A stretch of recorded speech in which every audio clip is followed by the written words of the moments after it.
Some form of anxiety, stress, desperation, sadness or panic were in every one of their voices. Financially strapped borrowers have been calling me.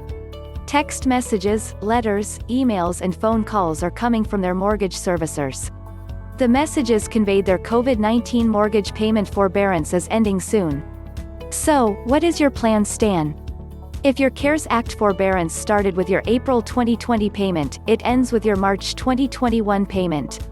Now Federal Housing Finance Agency Director Mark Calabria, regulator and conservator for Fannie Mae and Freddie Mac, has offered a timely and desperately needed lifeline for struggling mortgage holders. On Tuesday, February 9, he announced Fannie and Freddie were extending COVID-19-related mortgage payment forbearance to 15 months. It's a temporary sigh of relief for borrowers with loans owned by Fannie or Freddie. But what about those not under the CARES Act protections, such as those with jumbo mortgages, portfolio loans, non-qualified mortgages and a small host of other types of financing? DC has a $336,000 mortgage on her orange condo with a 4.125% fixed interest rate. She's been struggling to find consistent work since the pandemic hit to pay her $1,555 monthly house payment. Dee has the good fortune of receiving assistance from friends and her sister. Her mortgage servicer allowed 11 months of payment deferrals. Then, the text came, immediate action required. The temporary COVID payment relief granted to you is expiring. She has to start paying her mortgage in March. Using VA financing, retiree Amos McAllister and his wife purchased a one-story home in a 55 and over Sacramento area community. His wife, who was disabled, died just 29 days later. He moved into an apartment with his daughter and grandchildren, renting out his new home for $2.150 a month.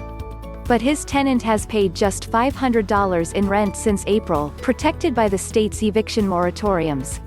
The clock is ticking as McAllister's 12 months of VA forbearance comes to an end. Will the Federal Housing Administration or Veterans Affairs Department follow FHFA's lead and extend forbearance for another 3 months? The FHA and VA said further guidance is coming soon. If you are in forbearance, start a dialogue with your loan servicer. What are your options? Can you add the deferred payments on the back end of your mortgage? What about modifying your house payment? Fannie Mae gives borrowers 5 years to repay any advances they got from mortgage servicers for unpaid property taxes and fire insurance. Forbearance will eventually come to an end, COVID or not. If you are financially struggling, create a plan with multiple possibilities and multiple options. Make assumptions about income levels needed to pay back payment deferrals. How much savings do you have left to hang on? Don't be in denial. If necessary, consider an exit strategy like selling your home. Freddie Mac rate news: the 30-year fixed rate averaged 2.73%, unchanged from last week.